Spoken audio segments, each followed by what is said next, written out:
Hello, my spooky friends. This is John, your host of Dairyland Frights in the spookier podcast, Nightland Frights. And I wanted to thank all my spooky friends out there for listening. I truly appreciate it. Please like and subscribe and rate us 5 stars. It helps me make this a better podcast. And make sure you comment what guests you would like me to have on, what topics you would like me to talk about. It's only going to make this podcast better. So again, thank you so much for listening. And please go to my Patreon. Check that out. Become a Parascani for only $3, a spooky friend for $1. And remember, stay spooky. Hello, my spooky friends. This is John, and welcome to another episode of Dairyland Frights, the paranormal podcast that covers everything spooky, paranormal, and mysterious in the Midwest. And guess what? Back by popular demand, some of my favorite paranormal investigators. I missed you guys. Missed you too. Hi, John. We missed you, John. So,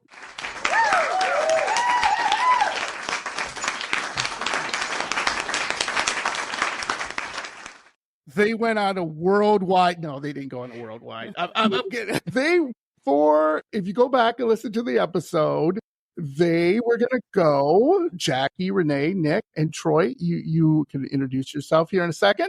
They were going to go on a little paranormal investigation trip and go to some of the bigger ones like the Sallie house, the Villisca Axe Murder House. And, I was following them, taking a look and see how everything is going, making sure they weren't possessed by demons or anything. You guys are okay with that, right? You guys weren't possessed by demons. Nothing happened. Okay. No, we're good. And Jackie, I'm gonna have you introduce, because I am a mush mouth. Remember last time I totally mispronounced your name. You introduce your paranormal group.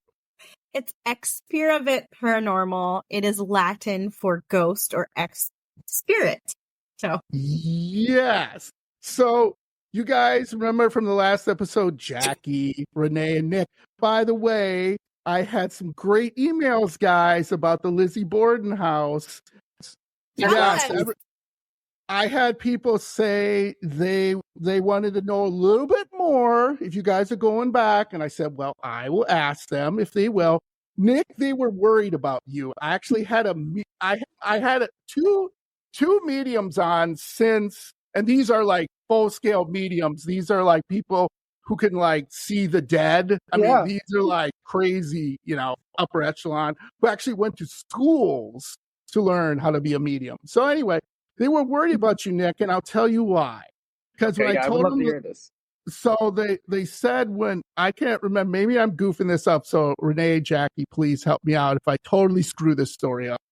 Didn't you say when you were in a room that there was a voice you got an EVP said something to the effect of like, he's back, or, the boy's back, or the boys. Exactly. Yes. It's a woman's voice and it says, and boys. Okay. They were worried about you because they wanted to know if any of the spirits have attached themselves to you. Has anything been really strange? Not threatening, but Lizzie does come through to me sometimes. She's been very quiet, but she does come through, and I've been told by different mediums and different clairvoyants that she is my spiritual guide. So I mean, I'm not scared of it. I don't. Okay, it's kind of normal for you, Nick. Yeah. It's kind of normal, honestly. It doesn't freak me out. Yeah. It does not scare me one bit. I'm outside too, so if there's dogs barking, I do apologize. No, that's all right.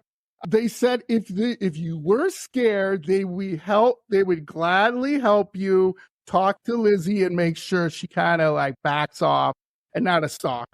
She's been pretty good. She's been quiet. Okay. Next week's the anniversary, so I don't know what's going to happen. Ooh. That's right. So anyway, yes, the Lizzie Borden house did very well. We did a number of downloads on it, got a number of emails, and I hope everyone's excited to see you guys back. And you brought a new person with you, Troy. Hi, Troy. How are you? Hey, I'm good. How are you? So tell me a little bit about you. Are you part of the group now, or are you just kind of helping out, or what's going on? Well, every outing I go on is with them. So Part of the mean, group, Troy. I guess. We adopted him. We Yeah, did. I just hope I don't ever get too annoying for them. Oh, But yeah, I mean, Troy, you're in. You're in. Don't worry. that's great news. Troy, if they can take me being annoying, you're totally it. Good. I'm glad. I mean, every time I'm not going to go on any other trips without them. So, I mean, we just always talk to each other and plan the trips together. So, yeah. So what interests you in the paranormal? What got you involved in this? I've always been into everything horror since I was a kid. I love horror movies, and I've been trying now for probably close to 15 years to find a group to do paranormal investigations with. I emailed so many different groups over the last 15 years, and not one of them ever got back to me. Really? And I would say about maybe close to a year ago now, I wrote this like local community Facebook page, and people were responding back to me saying, "Oh, is your house haunted? Do you want us to come out and investigate your house?" Mm-hmm. I'm like, "No, you didn't read the message." Yeah, right. I'm trying to like find a group. And so then Jackie, I think you private messaged me or responded. Yes, and because then a friend of mine tagged me in it. She's like, "Hey, this guy's looking." Yeah. So she introduced me to like the group, and from there just started joining them for paranormal investigations, and I love every second of it. So that's awesome. Because one of the things is, with paranormal groups, it's really hard to find the right mix and right fix and everything like that. Yeah, bro. How people are concerned about me with Lizzie. John, what did those mediums say on an episode they were worried about Nick, or they emailed you? No, on an episode. Oh, so they referred to our episode. Okay. Yes, I brought you guys up. Shout out. Yeah. They were talking about, we're live. We're not live now, but we're back. One of the things they were talking about is one of the mediums. She talks about sometimes people will be like a little forward. So, for example, there was this woman that she met that they're partners now, and they do paranormal investigation. And how she met this woman was her dead father visited the medium at her house and was trying to tell her, "Can you get a message to my daughter?" And she was like, yeah, so she had the awkward thing of how would you like someone knocking on your door and be like, "I know you don't know me. I know this sounds weird, but your dead father is trying to send you a message that he's okay. Yeah, everything's fine."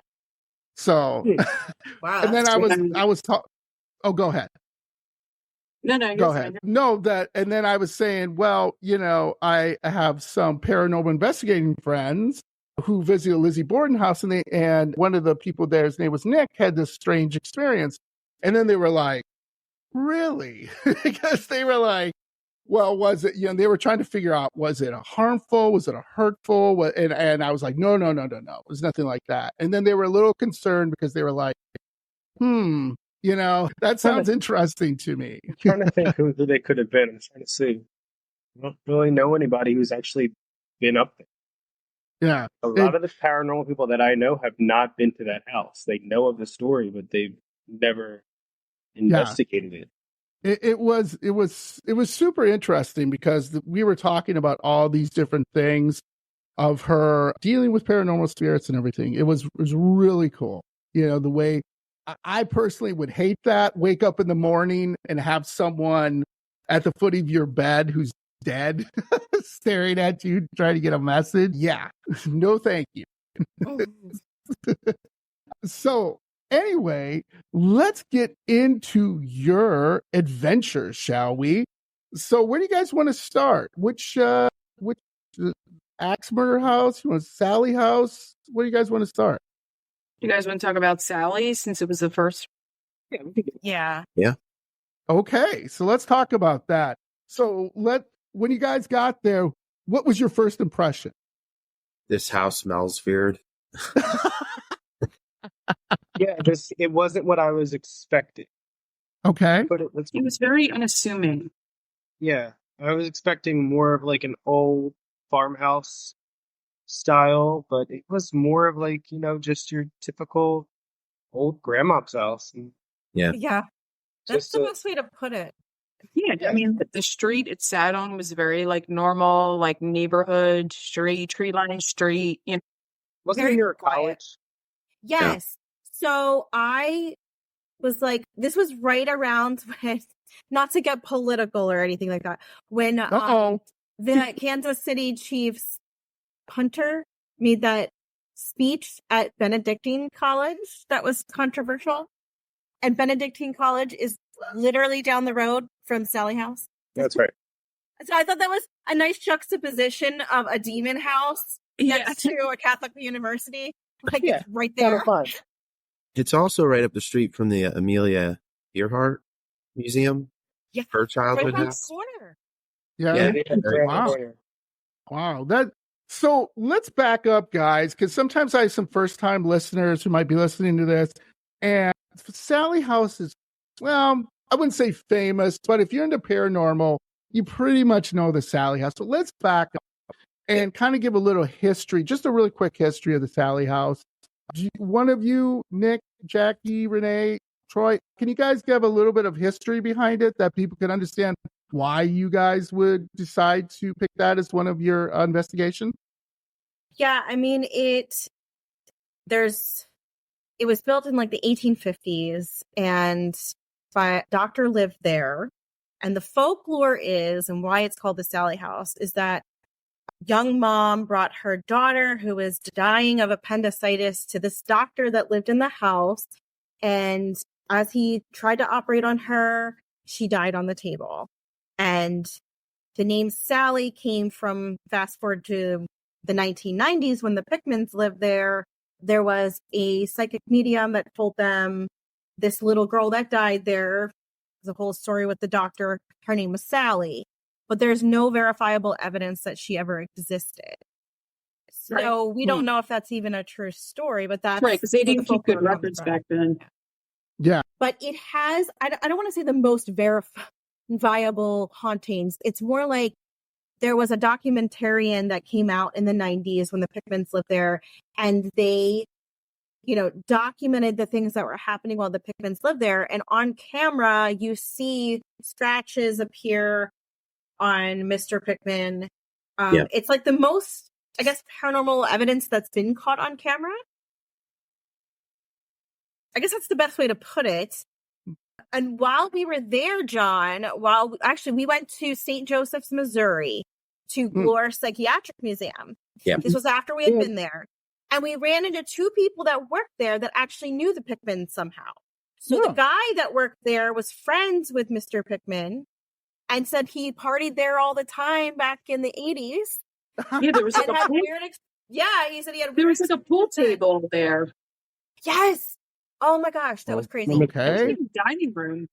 He said he had been over there drinking and partying and was sleeping on the couch. And in the dining room, which is ironically where my recorder was that we're going to listen to later, there was a pool table. And he said, what was it, twice he slept over there? Yeah. And he woke up to find the pool table completely flipped over. Whoa. This is a big, heavy pool table. Yeah. And he's like, I would have woken up if somebody flipped that. And he remembers his friend, Mr. Pickman, I can't remember his first name, but he said there would be gouges in his body from the scratches. Yeah. So no way he was doing that to himself. Yeah. Wow. Okay. So take us into when you walked into the Sallie House, even though it smelled. Did you guys, as soon as you walked in, did you get the feeling, other than, like I said, smell, where something was off? Like, did anybody feel weird or strange or nauseous or anything? Not Nothing? too much. I did have a little bit of a feeling, but okay. Yeah, it wasn't anything too weird. So what was the feeling like? Just maybe butterflies in your stomach kind of thing, where you're like, oh, this is kind of exciting. We're actually here. We're doing it? Or was it something else? I think I keep going back to the smell, but the smell of like this old abandoned house was contributing to it. And I don't know, it was kind of like exciting, but I was excited to find out what we would get later that night when things became dark. Mm-hmm. But I don't know how to put it into words, like the actual feeling, but Yeah. I guess, excited. Yeah. So anybody else, no other feelings, nothing like maybe get a little headache or I think it was just. Go ahead, Yeah, Nick. Jackie. I just remember being exhausted the whole night. No, I don't know if that's because we were up at 7 a.m. and we were yeah. flying from Philadelphia to the Sallie house. Kansas, yeah. I just felt so tired. Yeah, and I remember falling asleep at one point and just like dozing off. Yeah. That's Yeah. I felt very, very tired. Yeah. Yeah, I was just cautiously I was just very apprehensive walking in there, Yeah. but like excited at the same time because you don't know what to expect. You don't know if you're going to get scratched. You don't know if you're going to get possessed, right? Given all the hype. Right.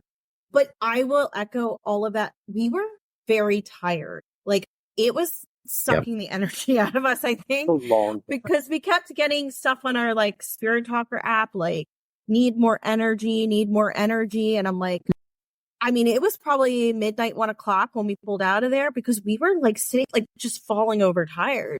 And that's just not normal with all the excitement that we had for this place. Like we wound up leaving fairly early and we look back on it, we're kicking ourselves. We're like, why did we leave so early? Why couldn't we just tough it out? Like, but we were just so drained.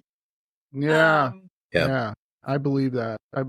So let's start with the layout of we're going to do an EVP here in just a little bit, but let's start with the layout of the house. When I've seen it on TV, it looks like my grandma's house. I mean, there's no other way to explain it, right? We just said that. It's just very simple. It's not very modern. It's got a regular kitchen. I mean, it's not scary at all. It looks like, you walked into maybe your Aunt Mabel's house or your grandma Mabel's house. It's like, okay, well, this is disappointing. But the downstairs is supposed to be a portal to hell. There's supposed to be like a brick wall with a hole in it. Does that exist? Okay. Any feelings when you went to the basement? You feel different again? Anything? Not me. I mean, they have like a sign that you're not really supposed to go down there. Really? We went down anyway. Yeah. There you go. That's my boy. We just removed it and went down. And whoops. What was that? I didn't see anything. When I was down there, I didn't really feel anything different. There is a big dark hole in the wall. You don't know what's in there. I think someone said there were like trees in there or something. Like someone cut down trees and threw them in there. Yeah. But I didn't feel any different down there. Okay. So, would any of you guys be mad if I pushed Jackie in that hole and made her? Everybody wants to serve me up as a sacrifice. Jesus. Speaking of sacrifices, they're supposed to be on the floor. Somebody did a satanic ritual as a pentagram. You guys see an outline of that? No, that's all bullshit. It's bullshit. Go ahead, Jack. So when we were at Glore Psychiatric Museum, we met the guy who was friends with the Pickmans, telling us all this stuff that went on back in the day when he was partying. And then there was a woman that worked with him, and she said she knew the Pickmans' niece or nephew. Somehow she knew the family. And she said the one thing she can debunk about the house is the pentagram in the basement. So that actually was a former tenant who owed rent or back rent or something along those lines. And to get back at the landlord, wrote F you, spray painted F you on the yeah. So that is not a pentagram, guys. We're gonna tell you that. Damn it. That interview is actually on our experiment page on Instagram. So there's recordings for explaining. Yeah, so somebody then just took more paint and just painted over it. Oh. So that's what's supposed to be the pentagram, but it's not. All right. And honestly, when we were looking at it, we were like, how could this have been a pentagram? Like it was too wide. Yeah. Okay. And the basement I lived in an older home with a buddy of mine way back in the day that looked like a serial killer would bring his victims down into. That's kind of what it looked like. Like Buffalo Bill. Yeah, right. Yeah. Sounds a little bit. Silence of the Lambs. Yeah, definitely like old basement. Yeah. Cement floor. Could have been a cistern down there. Yeah, For right? the area. So we just debunked, folks. I'm sorry, my spooky friends. There is no pentagram down there. We're not going to push Jackie in the hole with the sacrificing trees. We're okay. We're good. Just the basement, right? Kind of a serial killer vibe. Not very, whatever. Okay. Yeah. All right. And any reason why they don't want you to go down there other than don't go down there? I don't know. My only guess would be because the steps are old and very steep. But Oh, and there's a lady that died falling down them. yeah, there is a woman who passed away, like an old woman who fell down, apparently. Right. I did not know that. They say. Right. But I mean, Yes. what kind of old house doesn't have an old basement and old steps? Yeah, right. Exactly. There was also a sign warning that the pilot lit down there, I guess, on the water heater sometimes, like when you open the door. And I think this is more in the winter. Yeah. The air like blows out the pilot light. Mm-hmm. And so they don't really want anybody to go down there. And I'm like, well, it's summer.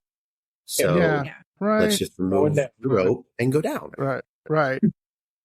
So we come back up. Nothing too great off there. You come back upstairs. Kitchen is the kitchen. Mm-hmm. Now, supposedly when you go up the steps, which by the way, people, my spooky friends, anything to do with an older house, they're kind of steep steps. They're not like steps in a modern house where it's a little easier to get up. So, okay. Yes. That's nothing wrong with that. But when you go into the room, there are supposedly toys in Sallie's bedroom, correct? Yep, the one on the left. Yeah, so describe that. Describe that when you guys went in that room. It's literally a child's bedroom, just small little twin bed, toys scattered everywhere. Yeah. It's like stuck in the 90s, and it's just it's just stuck in the 90s. A little. It's all carpeted. Yeah. It's all carpeted. It's wall-to-wall carpet, even downstairs, like green carpet downstairs, but then oddly, it's like a reddish color, like going up the stairs. To the child's room. There's just toys all over the place, balls, stuffies, there's 2 windows in that room. It's small. It's probably like a 6x6 room or an 8x8, typical nursery child's room. And the upstairs is it's situated like a triangle. So when you get up to the steps, it's like the child's room is here. And then to the right, it's like, I guess, one of the other bedrooms. And then the master bedroom is like back. Right. Yeah, hard right, kind of behind you. Hard right behind you. Hard right. So when you get up to the top of the stairs, you make a hard right. And then that third bedroom's back. There's a closet in their bedroom, too. Oh. It's like an alcove kind of closet. Like, I'm guessing. Yeah, like a couple people could fit in there easily, like sitting in there. Like it's a big closet. Okay. Did any of the moms try playing with Sallie? Did you grab a ball? Okay. And I tried. Yeah. I mean, nothing? No, I mean, I think I played Twinkle Twinkle Little Star on the little toy piano. Remember the old toy pianos back in the day? I tried to play Twinkle Twinkle Little Star. I think we were getting a lot of REM pod hits, but you guys remember, but not too much coming through on the spirit box. Okay. All right. Well, another interesting thing really quick is I think, Nick, you left an audio recorder up in that bedroom when we left to go to dinner. And what happened to it? It got deleted. Yeah. Really? The audio itself physically was deleted from it. Like, did someone, and that's where my whole brain goes, did somebody actually watch us pull up and watch us go in and were there girls in that house, and did they go upstairs and touch things and delete We stuff? didn't hear anybody going up the stairs or the audio. It's just all very odd. And that's where the whole paranormal thing comes in with, okay, so did something unseen delete that report? Okay. Yeah. Because the only reason I asked that, because people have said that when they've taken the little ball or whatever, and they throw it up the steps or something or whatever they've done with a little ball, it will return to them. Yeah. Nothing like that.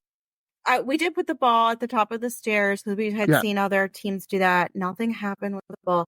I did try to see how easy it is for the ball to roll, like if that top of the stairs had a slope to it, and it doesn't. So it does take some effort to push that ball down the stairs. It does. Yeah. Okay. Yeah. Great. So without further ado here, we have, I should say, from Jackie and their team, they have a EVP. This might be a little bit hard to hear, folks, so I apologize for that. Don't worry. I will put it on all my social media sites, but we're going to try to talk through this. So Jackie and Renee, Nick, and Troy will do a little commentary on it. Like I said, try to listen as close as you can to it. See if you guys can email me at dairylandfrights@gmail.com or go Instagram, Facebook, YouTube, wherever you guys want to go to, and tell us what you guys think. So I'm going to start it at 9. Where do you want me to start it, Jackie? You said like 30 seconds? 30, yes. And just 30 seconds for context, we left to go to dinner and left recorders running. So that's what John's going to be playing. This recording is from my voice recorder in the dining room. So you walk through the front doors, you have to go around and through the living room and towards the back. So it's right next to the kitchen. And in the kitchen, Troy also had a recorder as well. And the same exact thing was on his recorder. But yeah, his was closest to the back door. So just keep that in mind when you're listening. Yeah. Okay. Now we'll just get to play it here. Sallie house, May 29th, leaving the recorder on the table next to the REM pod. I'm going to start a little bit early, guys, if that's okay. Yeah, pay attention to how the door sounds when we leave. Enjoy. All right. I've got my recorder down. We are leaving. That was me.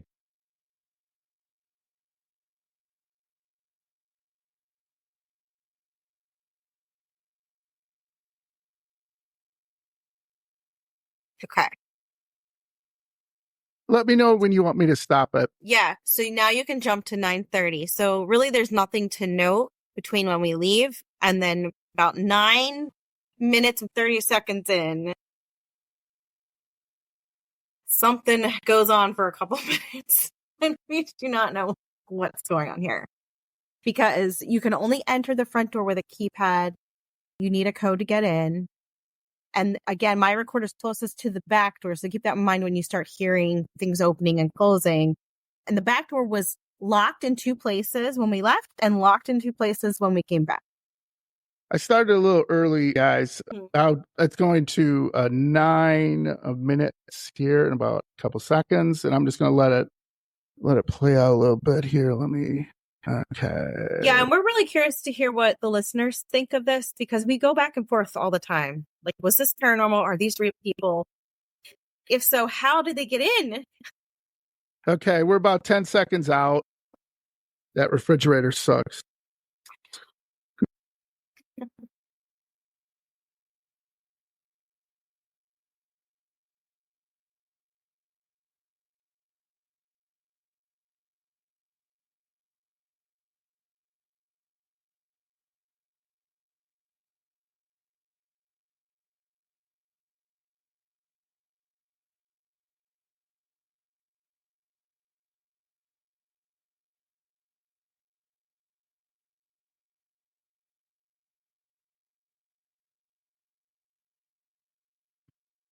Let me go back for a second. Just so people can hear the door open again. Or whatever the heck it is. Because that's freaky. So a few things that's really interesting about that is I think on my recorder, the creaking noise was louder. And my recorder was further away from the front door. Yours was right next to the back door. Yes, which doesn't make sense. And we were opening cabinets and all different things in the kitchen where my recorder was. And the one cabinet actually sounded exactly like that creaking noise. Okay. And if somebody were to come in the front door, I feel like you would hear the outside screen door opening and closing because that also made a noise as you could hear when we left. But you don't hear that in this audio recording. All right. I went back to 9:32. It'll be coming up soon.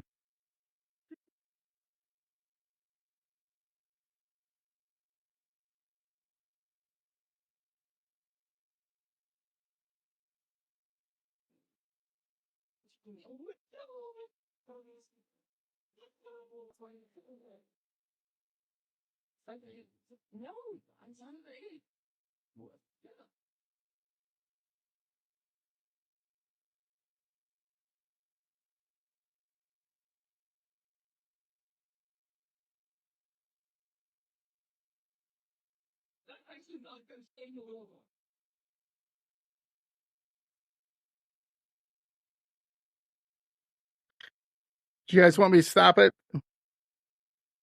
No, keep going.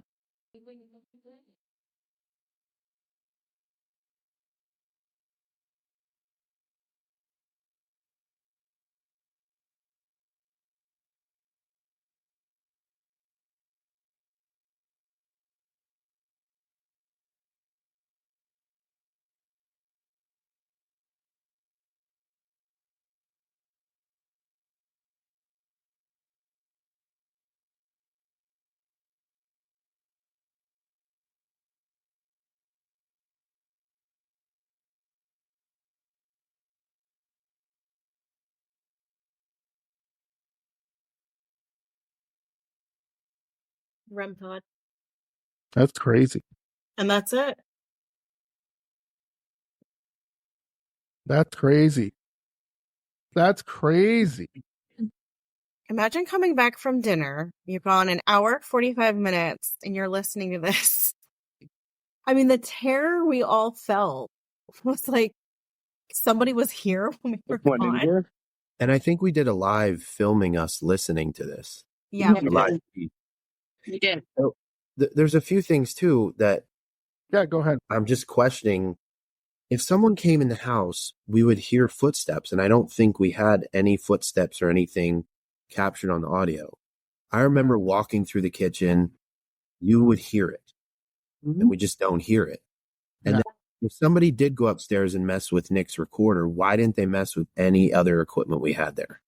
Why didn't they take equipment? Yeah. Right. Yeah. Nothing was Why didn't they disturbed. take a camera that Renee had? Right. Right. All expensive pieces of it. And we had, I think, cat balls on the stairs. They were not disturbed. Right. I mean, Because nothing else was touched. Right, Nick and I counted the steps. So we're like, all right, this ball is on step number 5. This ball is like on step number 8. You know, they were not touched.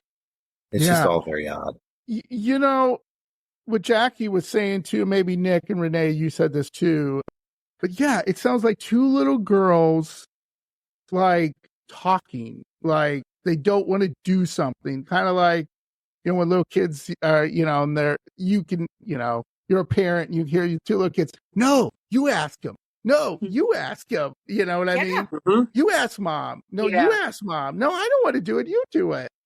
So interesting. I think That's on my really recording, sounded though, I like had a male us. voice. Mm. Mm. Sorry, Renee. Go ahead. No, it's okay. I Oh. said, we also thought it sounded like us at first, like Jackie and I talking. And I'm like, no, it's No, like us. Yeah, I remember that.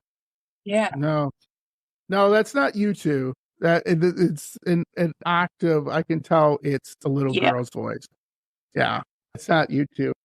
And I don't know. Maybe it was something in the house, but it sounded like there was a growling sound. Maybe I'm Yes. totally hearing something like No. growling, like almost demonic. Maybe my mind's going wacky with me, but it sounded like No, something you're was right. scolding. Like, I don't know. Go ahead. You're right, because when I was listening to it today before we got on here, it almost sounded like there was like some kind of growl very close to the recorder. And that was Yeah. the first time I picked up on that was today. Yeah. Yes. And that's one of the things with the Sallie house. They do believe a demon is in that house that is not making Sallie being able to leave. So she's keeping, the demon is somehow not possessing her, but stopping her from leaving that house. Yeah. It could be the doctor, because the doctor, remember, he did a lot of unnecessary surgeries. He was a quack He liked to say he didn't know what the hell he was doing. This is the 1800s. Oh, if you said my voice hurts, he might rip out your throat. You know what I'm saying? It's like, whoa, just give me a cough drop. Like, what the hell? The hell you doing? So yeah, I mean, that's really interesting. Oh man, that's crazy. That's just crazy.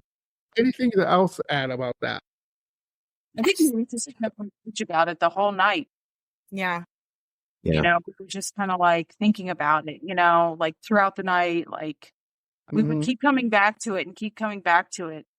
It became an obsession. Like we just kept, and we actually went to Walmart and bought, what was it, Troy? It was something so we could listen to it in your car or in the rental car. So we could amplify. An auxiliary cable. Yeah. And apparently every store in Kansas is sold out. They had no aux cords. Because we tried at Best Buy, we tried Walmart. I don't mean to laugh, but that's kind of funny. Just a grocery store, all sold out. And I'm like, are auxiliary cables popular here or something? So yeah. Just all of a sudden there were paranormal investigators everywhere. I need an auxiliary cord. Yeah, but isn't that usually the case? When you need something, you're trying to find something, you can never find it. Yeah, absolutely. That is absolutely crazy. Yeah. So did you guys anybody have any weird dreams that night after listening to that? Anybody wake up and be like, wow, man, I just had this weirdest dream about a little girl and a demon? No, I did not. So I had a personal experience, but I'm not trying to make something out of nothing. No, go ahead. It's quite odd. So let's hear it. My sister-in-law passed away on Mother's Day. This was like 2-3 weeks before we went to the Sallie house. Sorry about that. And that was a Sunday. And then the Wednesday, my wife went to my father-in-law's house to cleanse her bedroom. And that night at 3 a.m., like on the dot, 3:00, we were both awoken to what sounded like a woman crying. Oh, and we wake up and my wife's like, by the way, she hates this. She hates that I do this. She gets freaked out. So she wakes up and she's like, did you hear that? And then I'm like asleep. So I'm like playing into it. And I'm like, yeah, I did actually hear it. And she's like, what'd you hear? And I said, a woman crying. So then I'm like, oh no. Yeah. And so she's freaking out. But then my dog, who sleeps between us, was not moving at all, like just chill. And I'm like, if something actually made a noise, he would be up barking. So he's also whimpered in his sleep before. So I was like trying to calm her down. I'm like, it's the dog. It's fine. But then like 2 weeks later, we go to Sallie house. And I don't know, Jackie, if this is on your recording, but it's on mine, of a woman's like sounding like she's crying, the audio. And when I was listening to it, it really didn't hit me at that point. And I think I listened later then when we got back to the hotel and stuff. And I was like, why does this sound like very weirdly similar to what I feel woke us up that night? So I don't know how to explain any of that, but it just, and she hasn't heard the audio because I don't think she wants to hear it, but I don't know. That's just weird. And I don't know how to explain it. Yeah. I'm not trying to make something out of nothing, but it was just very strange. Yeah, that is weird. And that's common. I mean, someone sending a message, right, shortly after death to you and everything. So anything else about the Sallie house till we move on to Villisca Axe Murder House? Anything else you guys want to add? I mean, I want to go back. Okay. There's something about that place. I mean, if what we recorded was not real life people. And by the way, we went to the Chamber of Commerce the next day to get merch, and we talked to the lady that worked there. We asked her, did anyone return back to the property from the Chamber of Commerce while we weren't there? And she looked at us. Did she not look scared to death? Yeah. She was like, she said she doesn't go to that property. She kind of looked unnerved, like she didn't even want to like hear us talking about it. Like the look on her face, it was just kind of like, I don't want to hear this. Yeah. Who the hell are these people? Shut up. But get out. She was just, but she was just like, we don't go back there. When we know teams are there, nobody goes back there. And She's like, we only go there if we have to go. Or if you call us. Right. So then as we're going back and like I said, every time we would listen to it, we go back and forth. Then it was like, once we did find a chord to listen in the car, then we could hear it louder. And we were like, okay, that really does sound like somebody broke in. So then, Nick, you called them and I'm yelling. I'm like, I'm not yelling at the lady, but I'm pissed because I'm like, we need to know how often you change that key code. And she's like, only once a month. And I'm like, so you mean to tell me anybody from the month of May could have entered? And she's like, I said, can you call the team that was there the night before us and find out if they went back there? She's like, oh, yeah, I'll call. Never called us back. Of course. Yeah. But we did take a picture of the guest book and we did capture the entry from the night before. And it was a young man and his mom and dad. So it wasn't two females.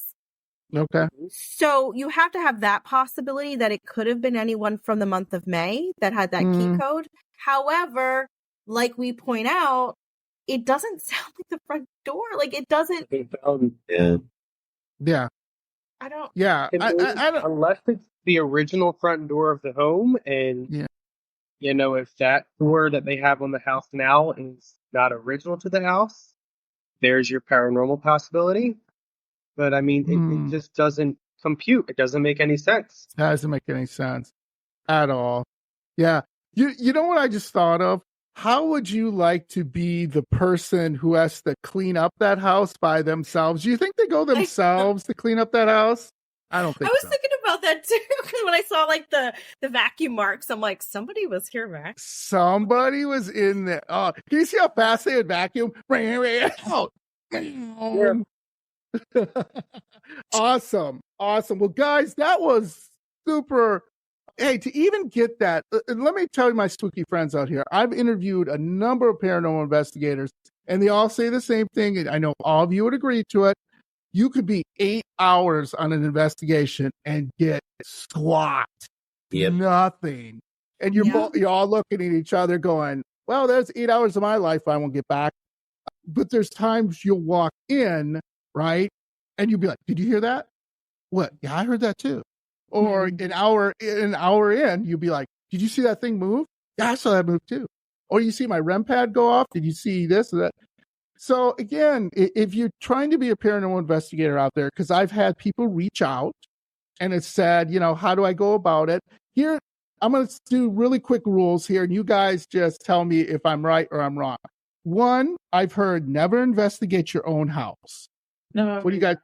Yeah. No, I will never. No. I would get divorced. Yeah. I did my own place.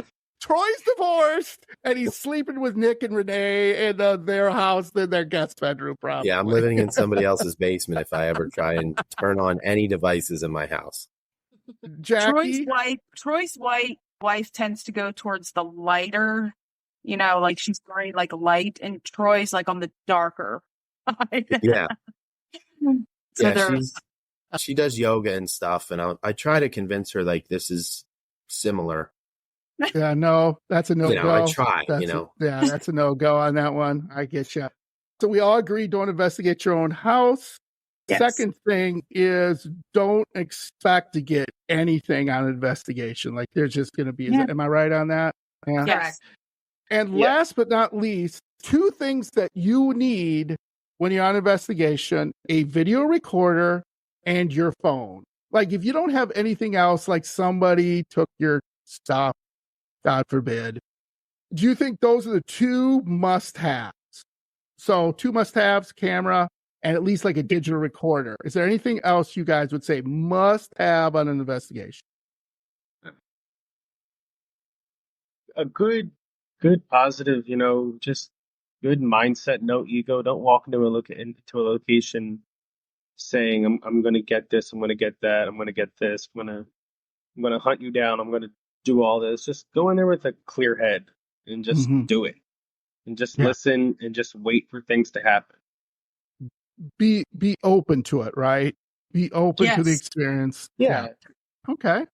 That's awesome. Yeah, because like I said, I've had people reach out and they were saying what I should do. So I just take everything that the experts like yourself tell me, and I just email them back and say, do not do any of these things or do this. So let's go to someone that's very close to my heart, the Villisca Axe Murder House. It's about 4 hours away from me, so I could like jump in the car if I wanted to go there. I could anytime I want. You guys didn't get a lot from the Axe Murder House, right? Nothing. No. Kind of disappointing, right? Nothing. What'd you guys think? What'd you guys think when you saw it, when you first drove up? I love the house. I mean, love it's the house. beautiful. Again, very unassuming, like sits on a regular neighborhood street, you know. It's kind of like inside. I guess they redid it, you know, they refurbished it and everything. So it looks like it did back then. Yes. Like 1912-ish or so. But I had more of a feeling. I got more of a feeling there. Okay. I felt meaning like, what? I just sadness. I felt like I was being watched. Like I just felt uneasy. I have visited it twice, once with my mom and once with my daughter. I tried to convince my daughter to stay. We do an overnight, and my daughter said, "No way am I staying overnight in this." You're brave. Well, at that time it had no air conditioning, and it was the summer, so it was. Oh, it was hot. That'd be a hot sweat box. And like, I couldn't, forget it. So in those rooms, did you guys see because supposedly the guy, when he raised the axe on the ceiling, are the marks from the axe? Did you see that? Yes. Yeah, we did. Okay. That's kind of unnerving, right? Yeah, it's kind of messed up. They keep also he put like linen over the mirrors. Is that still there? Is the linen on the mirrors? The mirrors are covered. Yes, which is very unnerving. Why a killer would do that they didn't want to see themselves. And when you walked into theory on that. Go ahead. My theory is that, whoever killed the family and the two girls, they covered the mirror so that they don't have to look at themselves again. Yeah. And I just also found it odd that they also lined up the bodies and covered them up. Correct. That whole case to me is just it just seems like a stalking gone wrong. It does seem like that. I'll give my theories here in a little bit. Anyone brave enough to go to the attic? Yeah, we all did. Oh, okay. All right. And nothing. What I was surprised about is how the attic, the door opens right to the parents' room. Yeah. It's just unnerving. Yeah. As far as like feeling, I felt very angry there. I have to say, like, these guys have investigated with me. That was probably the more angry I've gotten. Like, I kept standing up to whatever it was. I was like, why don't you come out and face me? Like, I think my theory is from The Man on the Train, that book. The author's name is escaping me, but I'm listening to it on audio. And I think their theory is correct, in my opinion, that there was a serial killer in the Midwest. And he was... Absolutely. They unfortunately were part of that. I can't remember the guy's name, but I kept saying his name. I wasn't even talking about the Reverend. I think that's just a red herring, to be honest with you. But I kept trying to kind of draw him out and be like, come on, talk to me. Really? Like, how could you do that to this poor family? And I felt very drawn to Ina and Lena. And it actually motivated me to do my first solo. So my first solo was at the Villisca Axe Murder House. All right. We had everybody go outside to the barn, and we all took turns going in and doing a live stream on our account. So that way we could watch from the barn. And I went in, Lena and Ina's room, and I stood there for like maybe 15 minutes. It was the only place I felt safe, where I could like have my back to something and know like I had my back to the bed. So I was like, at least there's just a bed and a window behind me. And while I was in there, this was the only experience I had was while I was standing there waiting for like a REM pod to go off, just listening. I heard a woman sigh a few times. Oh, okay. And psychologically, I'm primed to think it's Renee because she's always there with me. And I'm like, initially my brain goes to, oh, it's Renee.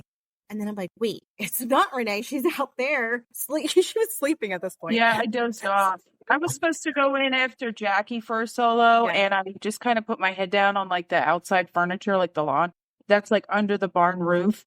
And I just passed out. Yeah. And then it dawned on me, I'm like, wait, that's not Renee. And then the chill just goes up your spine and you're frozen. And you're just like, how am I going to walk out of here now? Because now I know that's not anybody. So, eventually got myself out. But I was so proud of myself to do my first solo, even though it was like, yay! I did it. Yay for Jackie. But it was that anger that motivated me to do it. So, two things about it. Is there a ball up there too? Someone says someone put a ball up there because they see the kids are in the attic and they play with the kid, one of the kids. I think there is a ball. I think there is dolls. There's a lot of toys in the attic, yeah. Yeah. Okay. All right. By the way, if you want to see something absolutely hilarious, see Zach Baggins actually grab an axe, put it near him, and say to the person or axe murder guy, whatever you want to say, I dare you to use that. Oh my gosh. I'm sorry. I call him Bagel Bites now. I can't take it. Bagel Bites. I can't take him anymore. I just can't do it. I know. It's on there. You can watch it.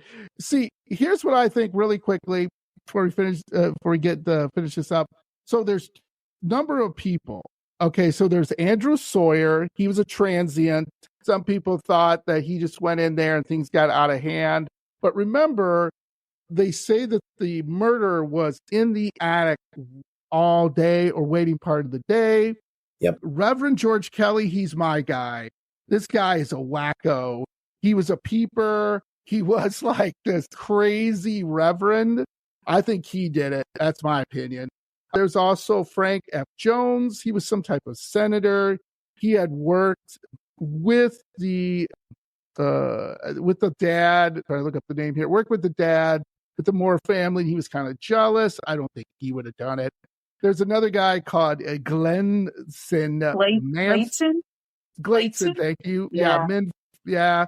He, again, somebody said maybe he got hired to do the killing. That's pretty much everybody thinks he was the guy. Then there was Henry Lee Moore. He was convicted of murdering his mother and grandmother several months earlier near Villisca or in Villisca, I believe. And there's a couple other guys, Samuel L. Moyer and Paul Miller, who said he did it before on his deathbed. So there's a whole bunch of guys you can just look through.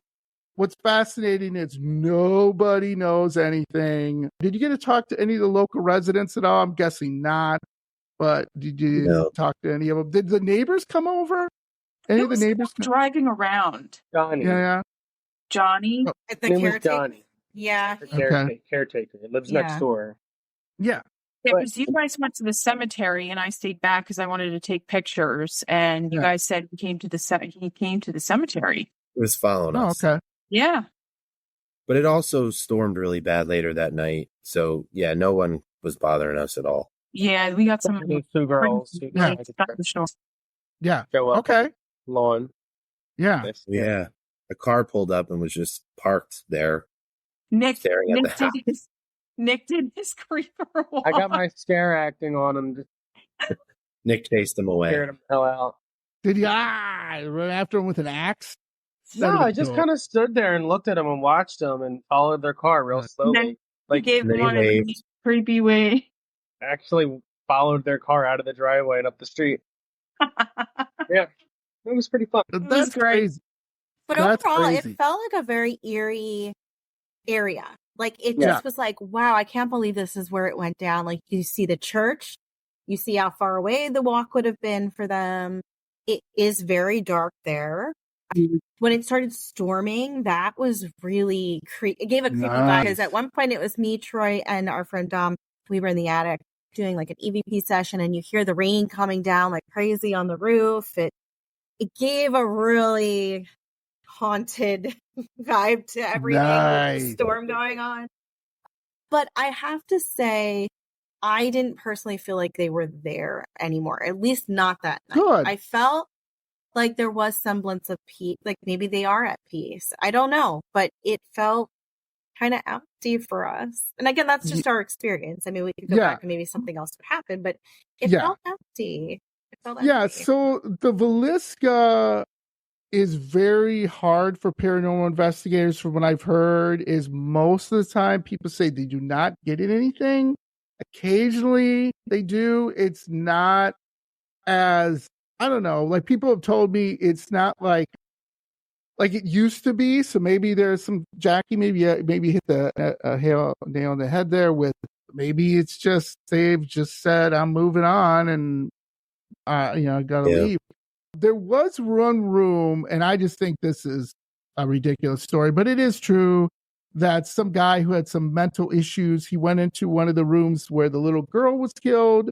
One of the little girls was killed, or maybe both the little girls was killed, and he stabbed himself. He claims that he was stabbed by like a demon or something. I don't buy it, but I don't know if anybody told you that story. Did they tell you any stories like people coming in there? Yeah.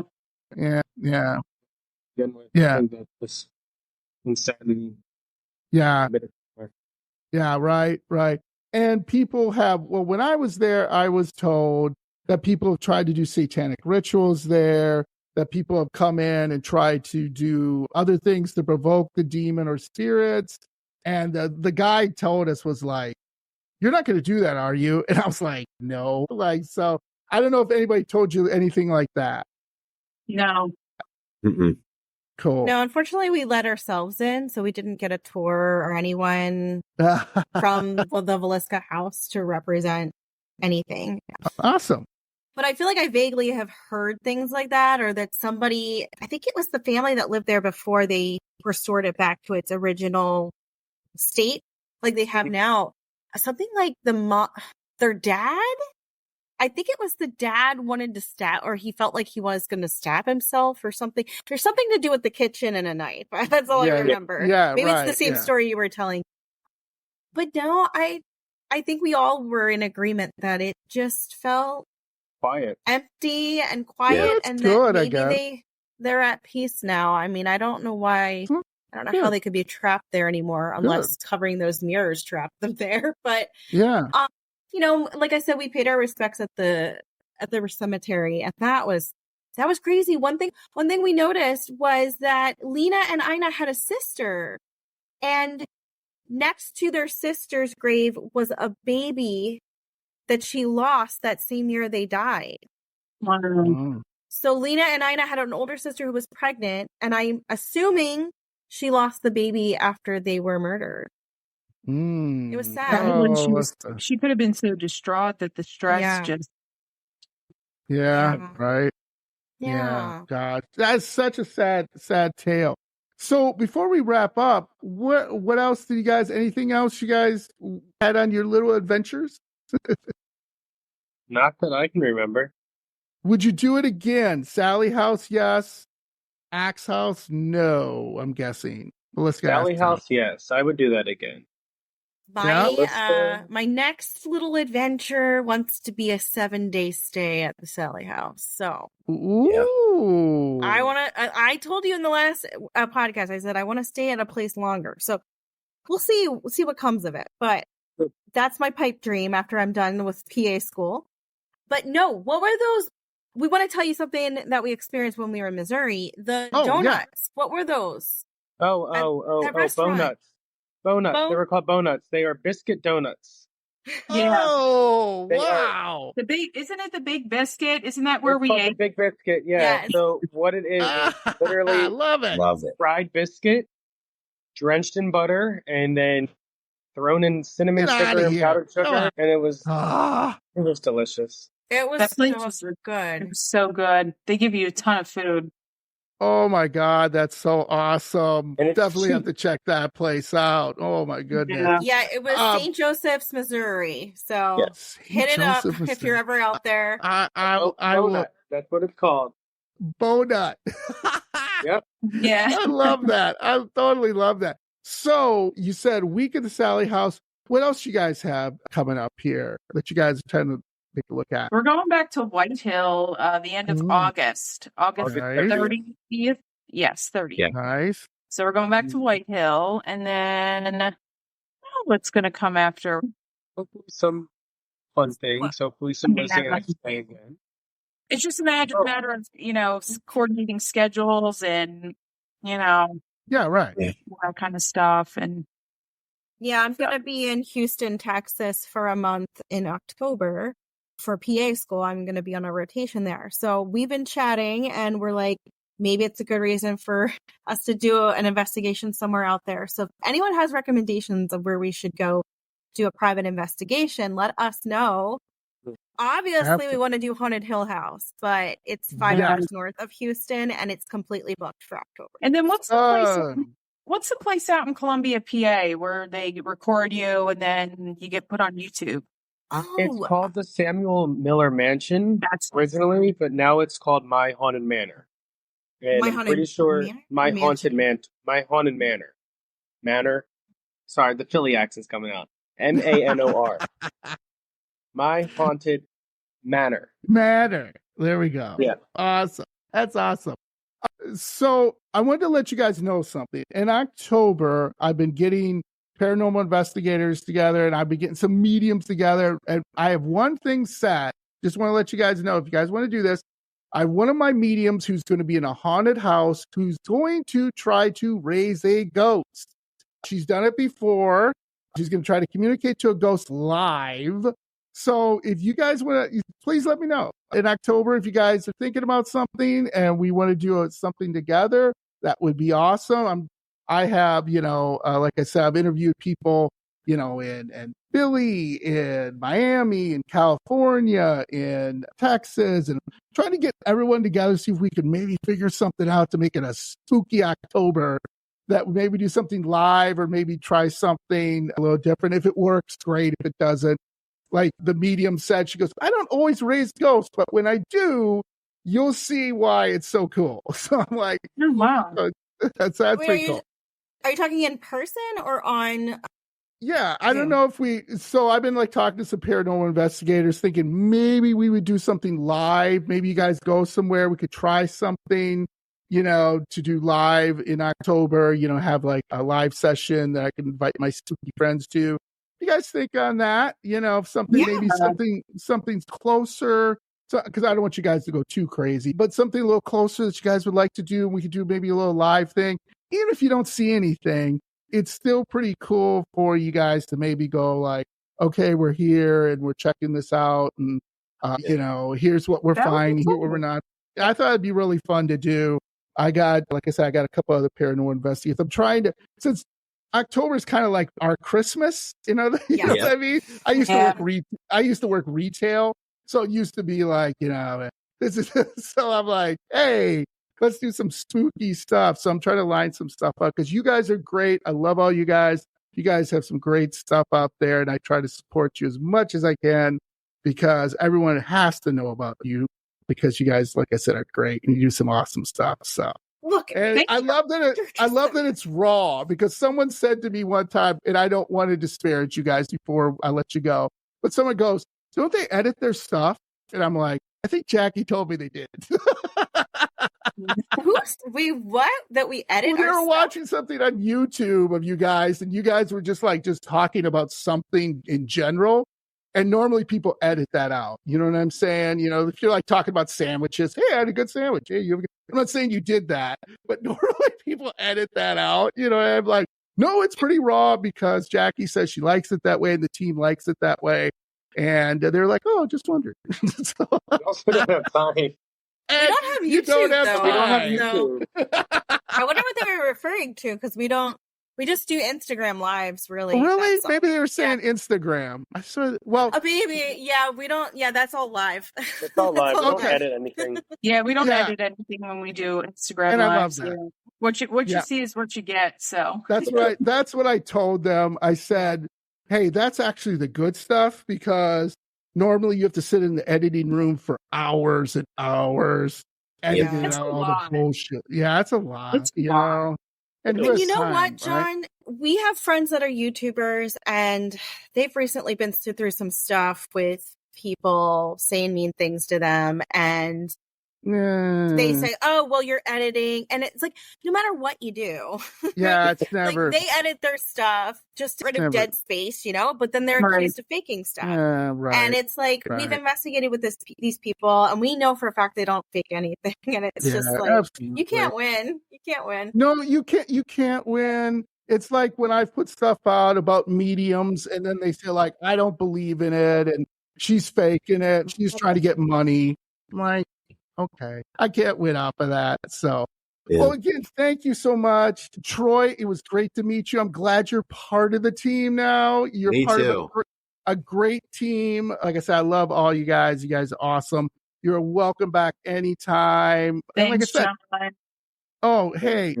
No, again, I'm just glad I could be friends with you guys and get to know you. I mean, that's why I love doing this podcast, because I get to meet people like you who just make it fun, and you make me think. And I'm going to listen to that EVP again. I'm going to listen to it again tonight and see maybe I can get something else out of that. Please. We want some opinions on this, because, like I said, depending on the day, like, you're like, oh, no, people did break in somehow. And then the next day you're like, but how? Like, it doesn't make sense. No. So dairylandfrights@gmail.com. Send me something. Go to their Instagram. Hey, talk to the team.